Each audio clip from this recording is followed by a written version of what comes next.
واتقوا فتنة لا تصيبن الذين ظلموا منكم خاصة واعلموا أن الله شديد العقاب.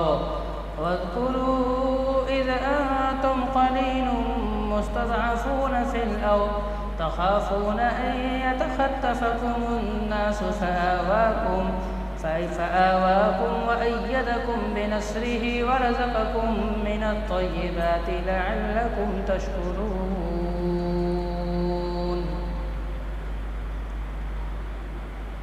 اور تم ڈرو اس فتنے سے جس کے لپیٹ میں تم میں سے ظلم کرنے والے لوگ خاص طور پر اس کے لپیٹ میں نہیں آئیں گے، بلکہ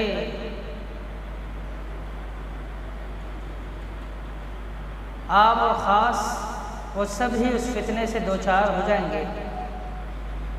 اور جان لو بے شک اللہ رب العالمین سخت عذاب دینے والا ہے. اور تم اس وقت کو یاد کرو جب تمہاری تعداد تھوڑی سی تھی اور تم زمین میں کمزور سمجھے جاتے تھے، اور تم ہر وقت ڈرتے تھے کہ ایسا نہ ہو تم پر دشمن حملہ آور ہو، تمہیں اچانک سے دشمن اچھک لے. اس رب العالمین نے تمہیں ٹھکانہ دیا، تمہاری مدد کی، تمہاری تائید کی. پھر اسی رب العالمین نے تمہیں پاکیزہ چیزوں میں سے رزق دیا. کیوں؟ اس لیے تاکہ تم اللہ رب العالمین کا شکر ادا کرنے والے بن جاؤ. محترم سامعین و سامعات،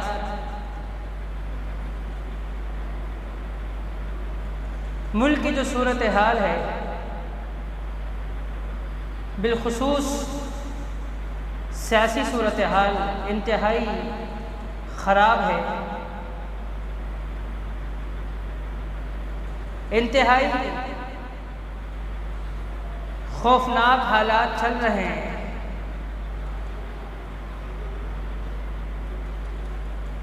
اور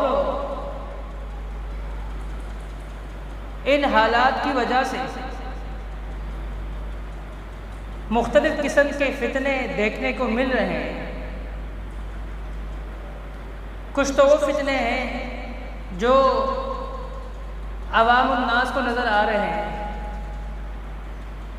اور بہت سارے وہ فتنے ہیں جو عوام الناس کو نظر نہیں آتے. ان فتنوں کے بارے میں علماء جانتے ہیں، اور یہی وجہ ہے علماء میں عوام الناس میں یہی سب سے بڑا فرق ہے. علماء کرام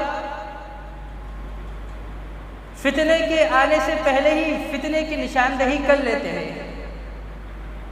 ان کو پتہ چل جاتا ہے یہ معاملہ کس طرف جا رہا ہے اور یہ ایک فتنہ ہے. اور عوام الناس جب فتنہ آ جاتا ہے اور سب کے سامنے ظاہر ہو جاتا ہے، پھر انہیں پتہ لگتا ہے یہ تو فتنہ ہے. اور یہی وجہ ہے علماء نے، بہت سارے ایسے علماء نے عوام الناس اور علماء کے بیچ یہ فرق رکھا ہے کہ علماء فتنے کے آنے سے پہلے اس کو پہچان لیتے ہیں، اس کے آثار سے ان کو پہچان لیتے ہیں، اور عوام فتنے رونما ہو جاتے ہیں پھر پہچانتے ہیں.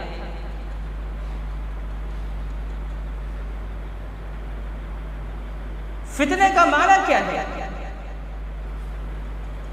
آسان لفظوں میں فتنے کی تعریف یہ ہے کہ ہر وہ چیز جو آپ کو حق سے دور کر دے وہ فتنہ ہے. بہت ساری تعریفیں آپ کو ملے گی، لیکن بالکل سب سے آسان تعریف یہی ہے، ہر وہ شے، ہر وہ چیز، ہر وہ شخص، ہر وہ رشتہ جو آپ کو حق سے دور کر دے، آپ کو آپ کے پروردگار سے دور کر دے، اس کے فرامین سے دور کر دے، وہ فتنہ ہے۔ اب کاروبار، یہ مال، یہ اللہ کا فضل ہے۔ سورہ جمعہ کے اندر موجود ہے، رب العالمین کا فرمان ہے فَإِذَا قُضِيَتِ الصَّلَاةُ فَانتَشِرُوا فِي الْأَرْضِ وَابْتَغُوا مِن فَضْلِ اللَّهِ۔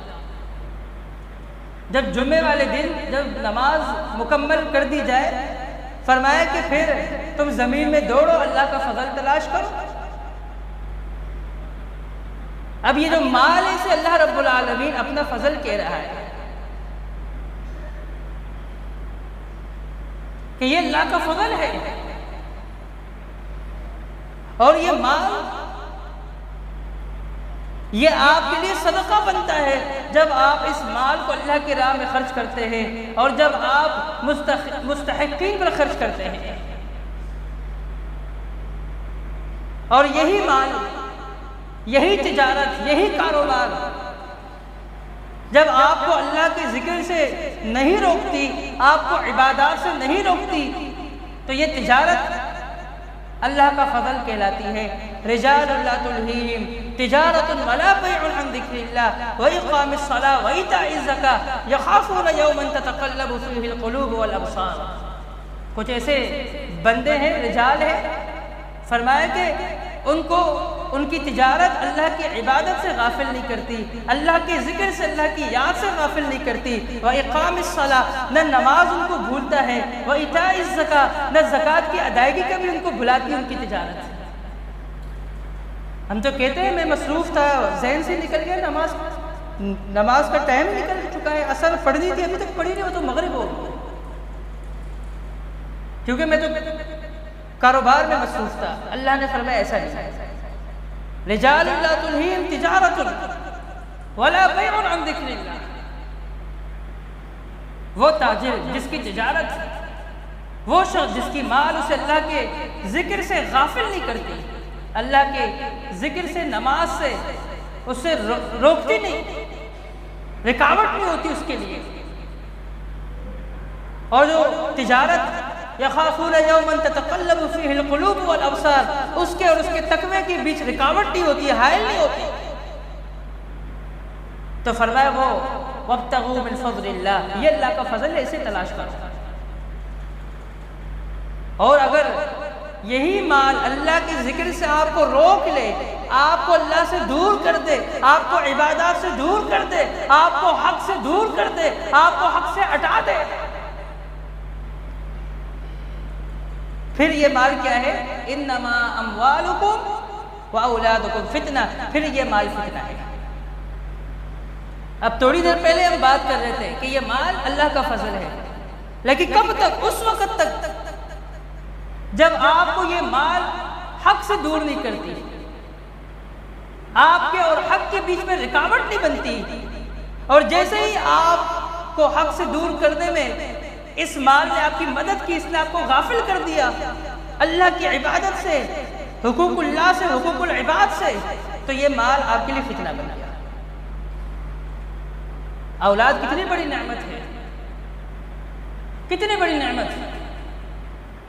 رسول اللہ صلی اللہ علیہ وسلم نے فرمایا کہ جب بندہ مر جاتا ہے، اس کے اعمال کا سلسلہ منقطع ہو جاتا ہے سوائے 3 چیزوں کے، ان میں سے ایک نیک صالح اولاد ہے، او ولد صالح یدعو لہ، نیک اولاد جو اس کے لیے دعا کرے۔ انبیاء علیہ السلام اولاد کے لیے دعائیں کیا کرتے تھے کہ اللہ میں نیک صالح پاکیزہ اولاد عطا فرما۔ زکریا علیہ السلام بڑھاپے میں دعا مانگ رہے ہیں، رب العالمین کو بڑھاپے میں یحییٰ عطا فرما رہے ہیں۔ ابراہیم علیہ السلام کو بڑھاپے میں رب العالمین اسحاق علیہ السلام کے، پھر اسحاق کے بیٹا جو ان کا ابراہیم کا پوتا بندہ ہے یعقوب علیہ السلام، ان کی بشارت دے رہے ہیں ان کو بڑھاپے کے۔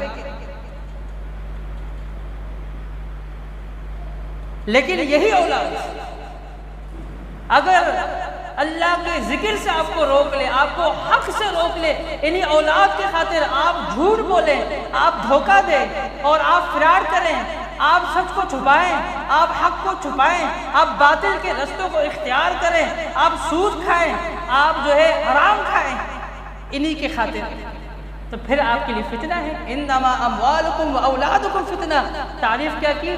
ہر وہ شے، ہر وہ رشتہ، ہر وہ چیز جو آپ کو حق سے ہٹا دے وہ فتنہ ہے۔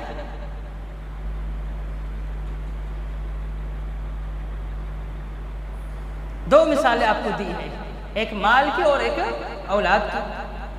عورت کی مثال اگر وہ نیک ہو، فرمایا الدنیا کلھا متاع وخیر متاع الدنیا المرأۃ الصالحہ، فرمایا پوری دنیا متاع ہے، فائدہ مند ہے انسان کے لیے، جتنی اس کو حاصل ہو اس کو فائدہ ہوتا ہے، فرمایا لیکن پوری دنیا کے سب سے بہترین اگر ساز و سامان ہے کسی کے پاس، فرمایا وہ سب سے بہترین متاع وہ نیک بیوی ہے۔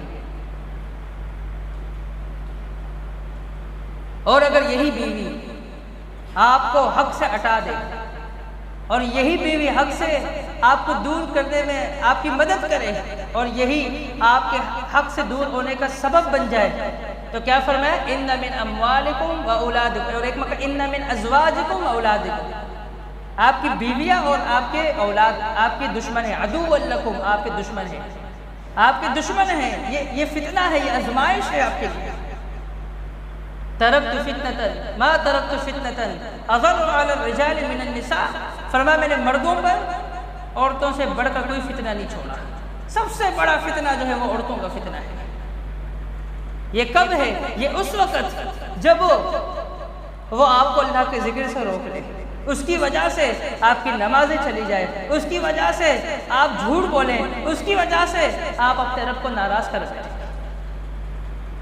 یہ ہے فتنے کی تعریف۔ رب العالمین نے کیا فرمایا؟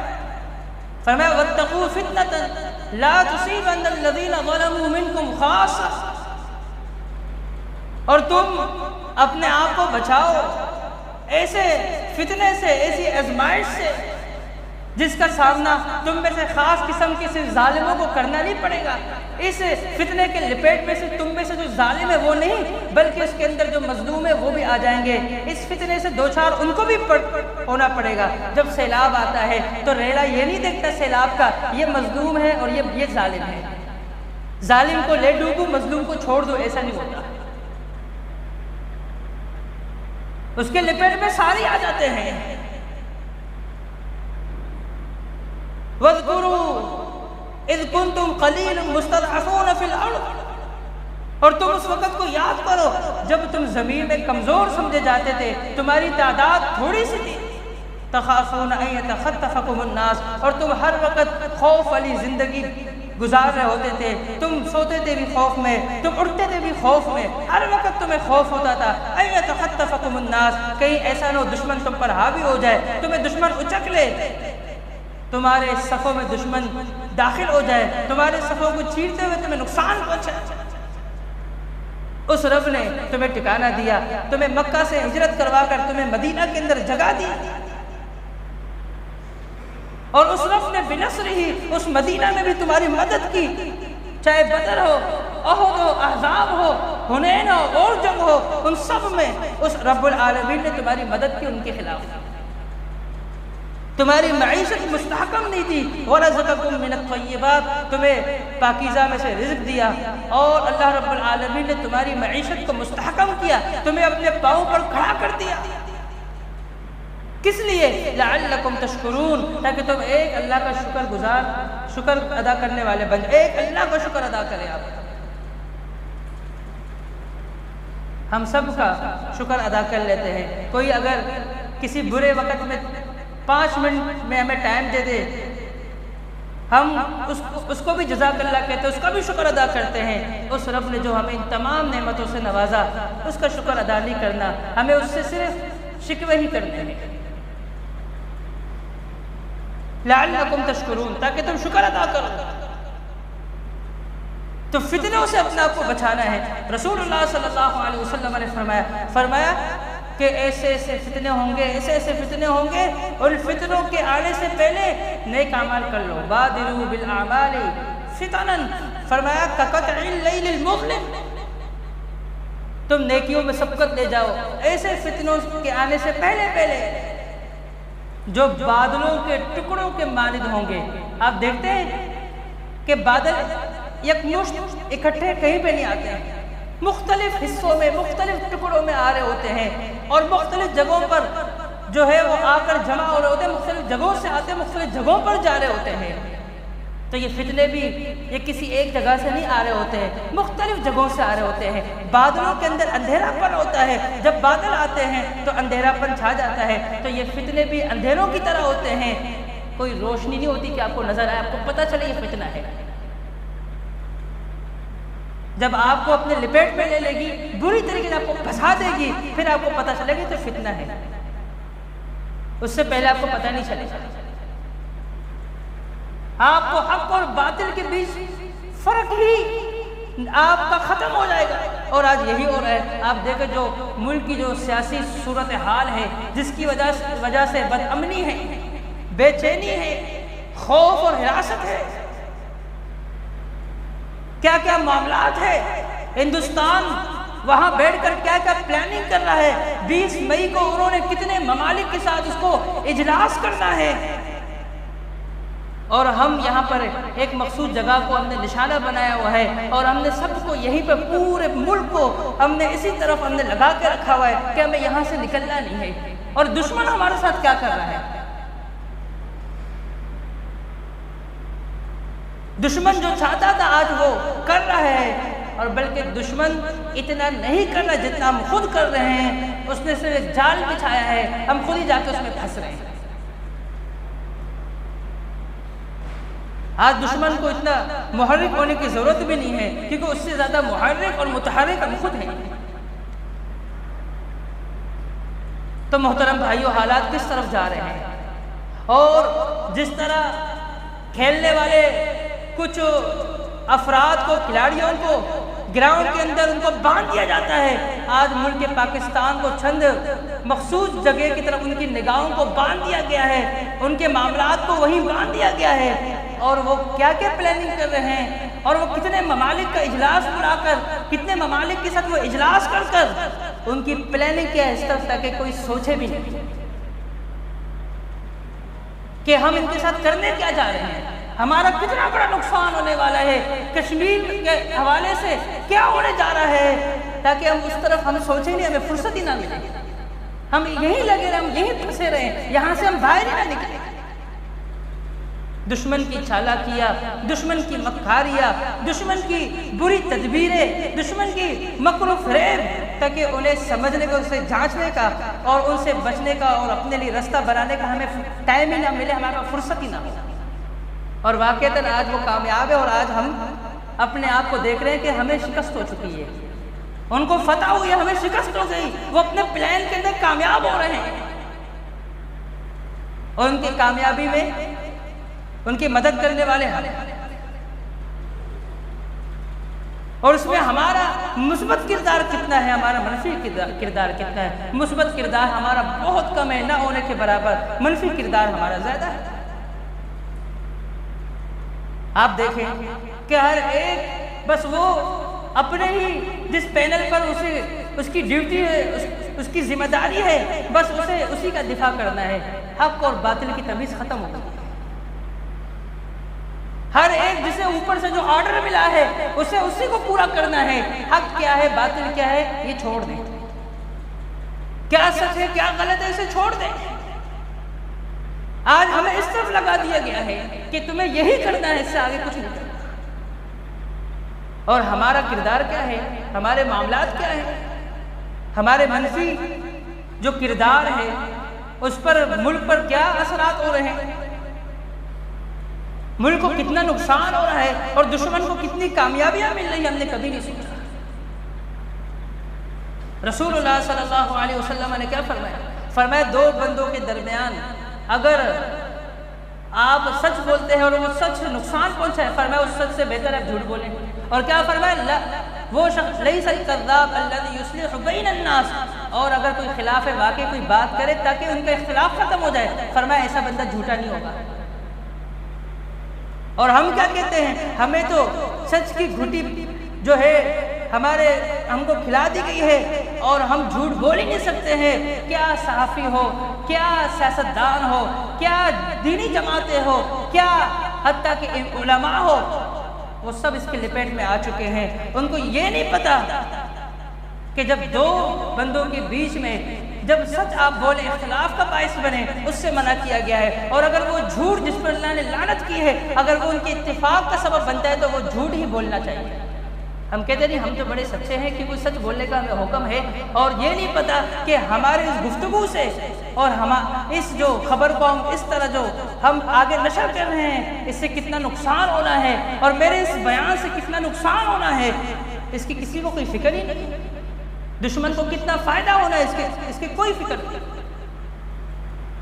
حضرت موسیٰ علیہ السلام سے فرعون نے کیا پوچھا؟ کہا ساری باتیں ماننے کے لیے تیار، اسے ایک سوال کا جواب دے۔ کہا کیا؟ کہا میرا سوال تم سے یہ ہے فما بال القرون الاولی، مجھ سے پہلے میرے ابا فرعون تھے، اور یہ جو جن کو آپ دعوت دینے آئے ہیں ان کے ابا اور اجداد نے اسی کو اپنا رب مانا تھا۔ اگر تم یہ دعویٰ کرتے ہو کہ جو مجھے رب مانتا ہے وہ واصل جہنم ہوگا، تو اتنا بتا دو کہ ان کے باپ دادا کا کیا بنے گا۔ وہ بالکل سیدھے طریقے سے جواب دے سکتے تھے، لیکن کیا جواب دیا؟ علمها عند ربی، اس کا علم میرے رب کے پاس ہے، وہ چھوڑ دے، وہ جا چکے ہیں دنیا سے۔ جو دعوت میں لے کر آیا اس پر غور کر۔ سابقہ لوگوں کے متعلق سوال کرنے کا کیا مطلب ہے؟ جواب تو دے سکتے تھے بڑے آسانی سے، لیکن نہیں۔ پتا تھا کہ اگر میں نے جن لوگوں کو دعوت دینے آیا انہی کے باپ دادا کو میں جہنم کی سرٹیفکیٹ دینے لگ گیا، یہ میرے دشمن بن جائیں گے۔ یہ فرعون کی چھال تھی، لیکن اللہ نے جو بصیرت سے نوازا تھا حضرت موسیٰ علیہ السلام کو، انہوں نے اس چیز کو مد نظر رکھا جو بصیرت آج نظر نہیں آتی۔ ہر ایک کے منہ میں جو آتا ہے وہ کہہ رہا ہوتا ہے۔ اللہ رب العالمین نے ہمیں تحقیق کرنے کا حکم دیا۔ آج دیکھتے ہیں کہ محدثین حدیث نقل کرتے ہیں، مثلا امام بخاری اپنے استاد سے نقل کرتے ہیں روایت، حمیدی سے، حمیدی امام بخاری کو استاد ہے، وہ اپنے استاد سے روایت بیان کرتے ہیں مکی بن ابراہیم سے، مکی بن ابراہیم پھر اپنے استاد سے بیان کرتے ہیں یزید بن عبید سے، یزید بن عبید پہ وہ صحابی سلمہ بن اقویٰ سے بیان کرتے ہیں، سلمہ بن اقویٰ صحابی اور اللہ کے رسول سے بیان کرتے ہیں۔ پورے سند کے اندر پتہ ہے کہ کون سا راوی، کون سا محدث، آگے اس کا سلسلہ کیا ہے اور کہاں سے لے کے کہاں تک جا رہا ہے، بیچ میں کوئی ایسا راوی تو نہیں۔ اور حتیٰ کہ کوئی ایسا راوی جو سچا مسلمان ہو، ایماندار ہو، تہجد پڑھنے والا ہو، اس کی بات کے اندر کسی قسم کی کوئی جھوٹ کا احتمال نہ ہو، لیکن وہ کھڑے ہو کر وہ چلتے پھرتے کھاتا پیتا، محدثین کہتے ہیں کہ سنت کا پیروی نہیں ہے، سنت پر عمل کرنے والا نہیں، اس کا پابند نہیں ہے، ہم اس سے حدیث نہیں لیں گے۔ احتیاط کرتے ہو، آپ اندازہ لگائیے، اب تو پتہ ہی نہیں چل رہا نا کہ کون کیا کہہ رہا ہے۔ ارے ایک جو ہے وہ اب پینل پر آ کر وہ اپنے گن گا رہا ہے، اب تو پتہ ہی نہیں چل رہا حق اور باطل کے بیچ میں جو تمیز ہے وہ ختم ہو گئی۔ سب سے بڑی بات یہ ہے احادیثوں پر تو محدثین تو انہوں نے تحقیق کی، ان کی تحقیق کہاں سے ہوتی ہے؟ سارے پارٹیوں کی طرف سے لوگ دشمن نے بٹھائے ہوئے ہیں کہ تمہیں اس کی طرف سے پوسٹنگ کرنی ہے، تمہیں اس کی طرف سے پوسٹنگ کرنی ہے، دھڑ جو ہے لگا کر آڈیو چلا دینی ہے، اور پتہ نہیں کیا سے کیا، اور جو نظر آ رہا ہوتا ہے بس اوقات تو وہ بھی نہیں ہوتا، معاملہ اس کے خلاف جو ہے واقع ہوتی ہے، اصل کے خلاف ہوتا ہے معاملہ جو سامنے نظر آ رہا ہوتا ہے۔ تحقیق کون کرے گا؟ ہمیں تو تحقیق کرنے کا حکم ہے۔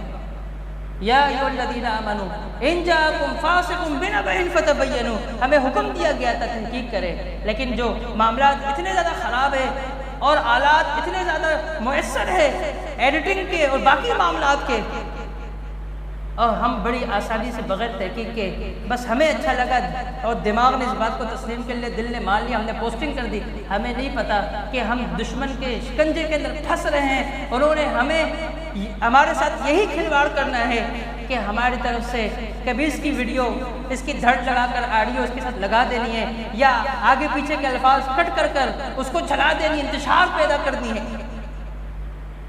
میں مثال دیتا ہوں، میں کہتا ہوں کہ کافر اللہ کو نہیں مانتا، اگر کوئی ایڈیٹنگ کرتے ہوئے ریکارڈنگ ہوتی ہے اور وہ اس الفاظ کو ہٹا دے، آگے کیا جملہ آئے گا کہ اللہ کو نہیں مانتا؟ وہ کہیں گے دیکھو مولوی صاحب نے تو خود کہا ہے کہ میں اللہ کو نہیں مانتا، تو اپنا کہہ رہا ہے۔ بڑا آسان ہو چکا ہے، سارے آلات بڑے آسان ہو چکے ہیں، تو مسئلہ یہ کہ تحقیق کرے گا، تحقیق ہونا مشکل ہو چکا ہے، ممکن نہیں ہے۔ تو ان حالات میں کیا حکم ہے؟ مختلف حکم ہمیں دیے گئے۔ ایک یہ ہے کہ اپنی زبان کو روک کے رکھو۔ اس سے پہلا جو بڑا حکم ہے وہ یہ ہے کہ نیکی کا حکم تو برائی سے روکو، پھر یہ کہ زبان کو روکے رکھو۔ تیسرا کیا ہے؟ اپنے گھر میں اپنے آپ کو روکے رکھو۔ چوتھا کیا ہے؟ شہر کو چھوڑ کر جنگل میں چلے جاؤ۔ اب یہاں پر بھی گڑبڑ ہوتی ہے، سمجھ نہیں آتی کہ کس وقت میں کیا کرنا ہے۔ مختلف حالات کو دیکھتے ہوئے مختلف حدیثوں پر عمل ہوگا۔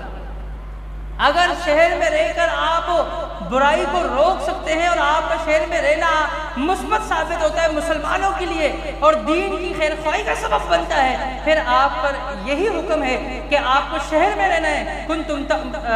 کنتم خیر امہ، آپ بہترین امت ہوئے۔ کیوں؟ اس لیے اخرجت للناس، آپ لوگوں کے لیے نکالے گئے۔ تأمرون بالمعروف وتنہون عن المنکر۔ اور اگر آپ دیکھتے ہیں کہ آپ کا رہنا نہ رہنا ایک برابر ہے اور آپ کسی فتنے سے جو ہے اپنے آپ کو بچا نہیں پا رہے اور آپ باہر جاتے کسی فتنے سے آپ کو نمٹنا پڑتا ہے، کسی فتنے کے آپ دوچار ہو جاتے ہیں، تو پھر آپ اپنے گھر میں رہیں، اپنی زبان کو بند رکھیں۔ ہم میں سے ہر ایک کہتا ہے کہ میں تو بڑا سچا ہوں، اپنی زبان کو بس کھولے رکھا ہے، جو منہ میں آ رہا ہے وہ کہہ رہا ہے۔ ہر ایک کے بیان سے پیچھے انتشار کتنا بڑا ہوتا ہے۔ اس نے بھی بیان دیا نہیں، وہ دوسرے کا جو نہ لائے چھل رہا ہوتا ہے، وہ دوسرے کا بھی ختم نہیں ہوا تیسرے کا چھل رہا ہوتا ہے، تیسرے کا ختم نہیں ہوا چھوٹے کا چھل رہا ہوتا ہے۔ اب یہ ختم ہی نہیں ہوئے، کسی صاحب نے آ کر ان چاروں کے پارٹی سے ایک بندے لا کر بٹھا دیے اور وہ سب آپس میں لڑ رہے ہیں۔ وہ کہہ رہا ہے میں ٹھیک تو غلط، وہ کہہ رہا ہے میں ٹھیک تو غلط، وہ کہتا ہے نہیں تو جو ہے نا ولد الزنا، وہ کہتا ہے تو ولد الزنا، وہ کہتا ہے تیری کوئی اصل نہیں، وہ کہتا ہے تیری کوئی اصل نہیں۔ یہ حالت ہے۔ تو محترم بھائیو، حالات بڑے ناساز ہے اور حالات بڑے خطرناک ہے، اور ایسے حالات کے اندر جب ہم نیکی کے ذریعے برائی کو روک نہیں سکتے، پھر کم از کم کف لسانک، اپنی زبان کو آپ اپنے کنٹرول میں رکھیں، اس پر عمل کر سکتے ہیں۔ کونوا احلاس بیوتکم، اپنے گھر کے قالین بن جاؤ، جس طرح قالین گھر کے ایک مخصوص جگہ پر استعمال ہوتا ہے، اور تم بھی اپنے گھر کے اس مخصوص جگہ میں اپنے آپ کو جس طرح قالین کو وہاں رکھتے ہیں، آپ بھی اپنی تشریف وہیں پر رکھیے، اور ادھر ادھر فالتو نکلنے کی ضرورت نہیں ہے، کسی فتنے کا جو ہے سامنا کرنا پڑ جائے گا۔ اور اگر یہ بھی ممکن نہ ہو، پھر بھی آپ دیکھ کر گھر میں رہ کر بھی فتنہ گھر کے اندر داخل ہو رہا ہے، بچ نہیں پا رہا، پھر یہ حکم ہے آپ اس کو چھوڑ لیں، اور یہاں پر آپ کا عمل کرنا بالکل ممکن نہیں ہے کہ آپ دین پر عمل کر سکے، پھر آپ کہیں ایسی جگہ چلے جائیں جہاں آپ کے لیے آسانی ہو، دین پر عمل کر سکے۔ مکہ سے اللہ نے حکم دیا کہ آپ مدینہ چلے جائیں، وہاں آسانی۔ اللہ نے ابراہیم علیہ السلام کو کیا حکم دیا؟ کہاں وہ آئے؟ کہاں فلسطین اور کہاں مکہ مکرمہ، دودھ پیتے بچے کو اور اس کی والدہ کو حاجرہ کو وہاں چھوڑ کے، اور کیا کہہ رہے ہیں؟ ربنا لیقیموا الصلاۃ، اے اللہ ان کو نماز پڑھنے کی توفیق دے، کیونکہ یہاں نماز کے معاملات، کیونکہ بیتک المحرم مسجد حرام ہے، اور وہاں تو ویسے ہی دل نرم ہو جاتے ہیں، وہاں چھوڑ کے جا رہے ہیں۔ یوسف علیہ السلام نے دیکھ لیا کہ یہاں بادشاہ کے محل میں، عزیز مصر کے محل میں رہ کر مجھے تمام سہولیات تو مل جائے گی، ہر چیز تو مجھے مل جائے گی، کھانا پینا رہائش ساری پروٹوکول تو مجھے مل جائے گی، عزت شہرت سب مل جائے گی، لیکن میرا دین یہاں پر محفوظ نہیں ہوگا۔ خود دعا کی، ربی، اے میرے رب، احب الی، اے اللہ میں زیادہ پسند کرتا ہوں کہ مجھے زندان میں ڈالا جائے اس کی بنسبت کہ یہ مجھے مما یدعوننی الیہ، جس طرف یہ مجھے دعوت دے رہی ہے۔ سمجھ گئے کہ یہاں رہنا، اس سے یہاں میرا دین محفوظ نہیں ہوگا۔ دین محفوظ کرنے کے لیے انہوں نے دعا مانگی، اور اللہ نے عزیز مصر کے محل سے نکال کر زندان میں ڈال دیا، جیل کے اندر ڈال دیا۔